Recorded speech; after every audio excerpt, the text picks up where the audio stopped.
Buenos días chicos y chicas, espero estén muy bien, que estemos en unión, en familia ante esta situación que se está dando en nuestro país, que es a nivel también mundial y pues espero estemos siguiendo las condiciones básicas del COVID-19, donde todos tenemos que cuidarnos desde nuestras casas, lavándonos las manos, utilizando el tapabocas, tratando de evitar tanto la salida a las calles, porque pues es importante también cuidarnos.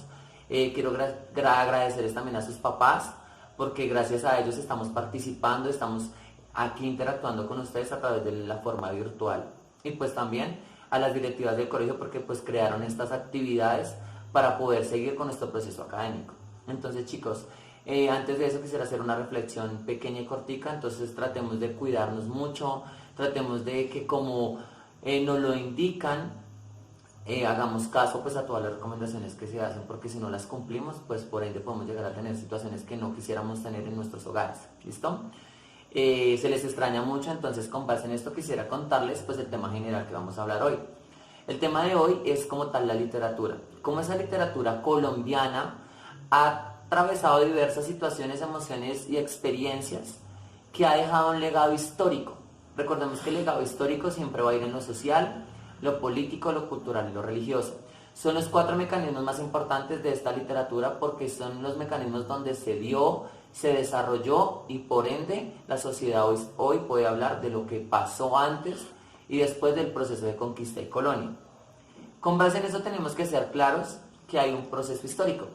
Se viene desde el proceso de descubrimiento de América, cuando Cristóbal Colón llega aquí a América a gobernar, a explotar y a dar una nueva versión de mundo, donde las tradiciones, las costumbres y la misma cultura indígena empieza a perder este legado histórico y del patriotismo que se tenía en ese momento. Entonces el concepto de hombre, el concepto de mujer, el concepto de religión, el concepto de cultivo y de defensa empiezan a cambiar. Entonces, con base en eso voy a iniciar. Entonces vamos a hablar de la literatura precolombina y colombiana. ¿Por qué es importante hablar de esa literatura? Ustedes dirán, profe, pero ¿por qué es importante? Porque ustedes necesitan saber lo siguiente.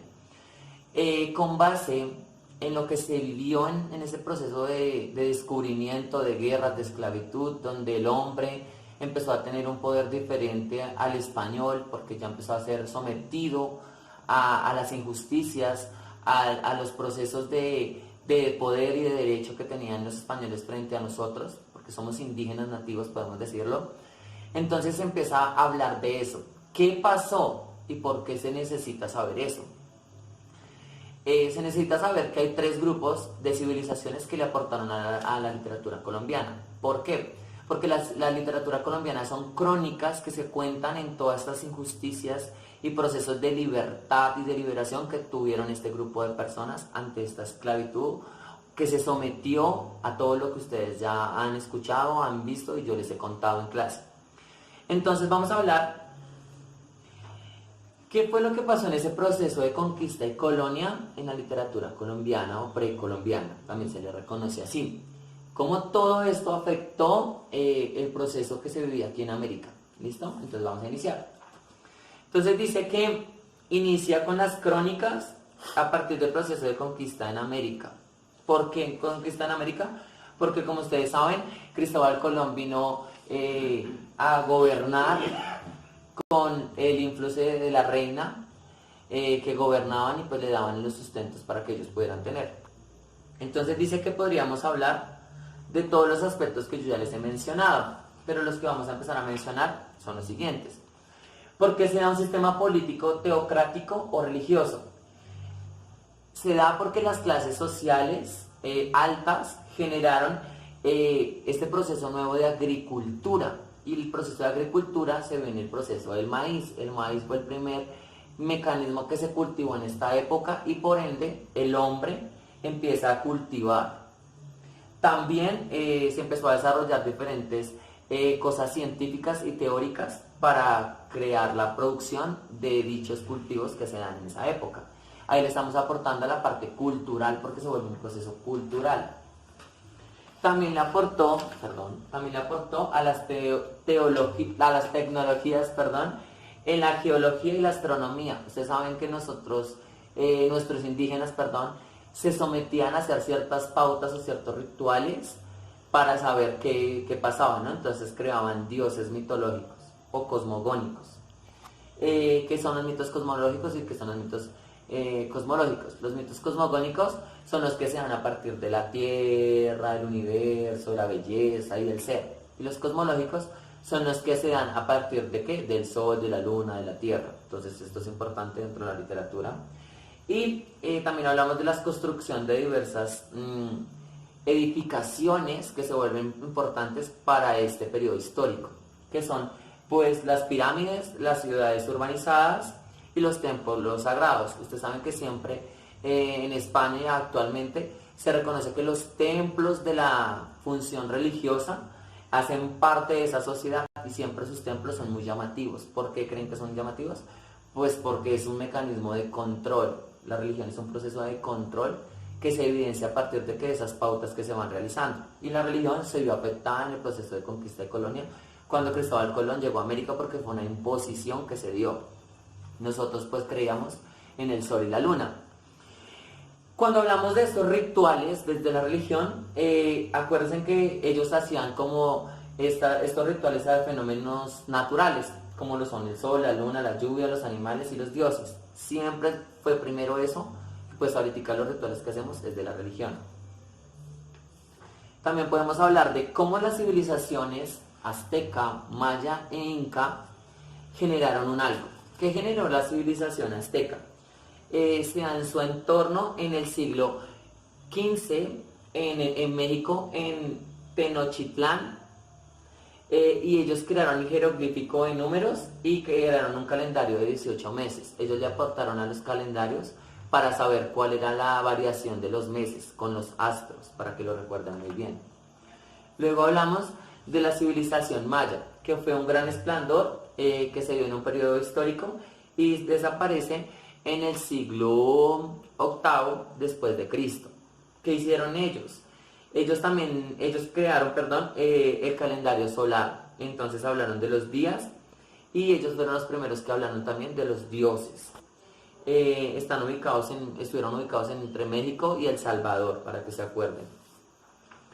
Y la civilización inca se ubicaron en Perú entre los siglos XV y el siglo XVI. Más que todo se la pasaban en las selvas amazónicas. Y pues tenemos las pirámides o la arquitectura que se dio en este periodo, entonces en Machu Picchu.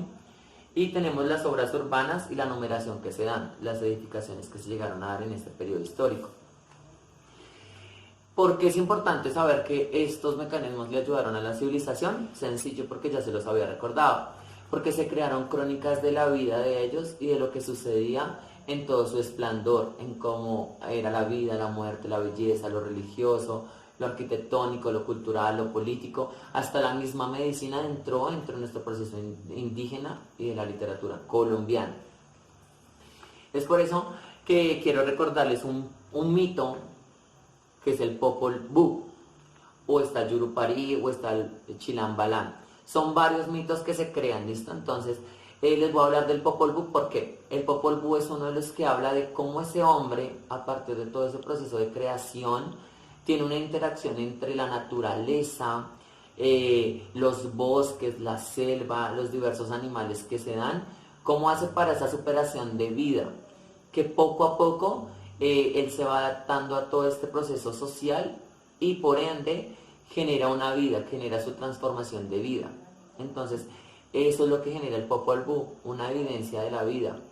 Y con base en eso quiero rescatar lo siguiente. Como todo es literatura, hay unas formas de escribir, hay unas formas de hablar, hay unas formas de actuar que se tenían en ese tiempo y que actualmente aún dominamos nosotros, pero se han roto a partir del tiempo que ha pasado y pues las nuevas imposiciones que se dan hacia las culturas. Entonces quisiera recordarles que la literatura colombiana es uno de los aspectos más importantes que usted tiene que tener. ¿Por qué? Porque tenemos que reorganizar las ideas en lo que pasó antes y después del proceso de conquista y colonia, que fue un proceso histórico importante donde la sociedad que tenemos actualmente tiene un proceso de liberación ante todas las políticas que se tienen en nuestro país. Es por esto que la literatura es básica, es importante que usted reconozca que todo lo que se vivió antes aún está y seguirá, que todo lo que se creó en un tiempo aún sigue y se alcanzará a su máximo esplendor y siempre se va a utilizar. Con base en eso, pues mi reflexión es que tenemos que seguir informándonos sobre la literatura colombiana, sobre estos mitos que son importantes y reconocer también que esto es una forma de expresar un pensamiento de libertad, un anhelo social, cultural, donde se viven emociones y sentimientos que se reflejan en un tiempo determinado y fue en ese proceso. Que hay muchos tipos de literatura, que la literatura encarna también los géneros literarios, que ustedes deben también de reconocer, porque a partir de los mitos, las fábulas, las leyendas, las novelas, los cuentos, se crea todo esto, que es importante que usted lo reconozca, y así tú no sepas el autor, es importante que reconozcas todo lo que sucede, porque eso es lo que nos hace críticos ante todo lo que estamos viviendo actualmente en la sociedad. Entonces, chicos, chicas, muchas gracias, espero este video les sirva mucho. Hay una actividad con base en esto en el módulo para que por favor lo trabajemos. Hay que investigar y que consultar porque pues estamos en un proceso de autoaprendizaje donde todos le estamos dando para que ustedes también tengan el valor de poder aprender a extraer la información y se vuelvan unos buenos críticos ante la literatura colombiana. No siendo nada más, me despido, fuerte abrazo, Dios los bendiga.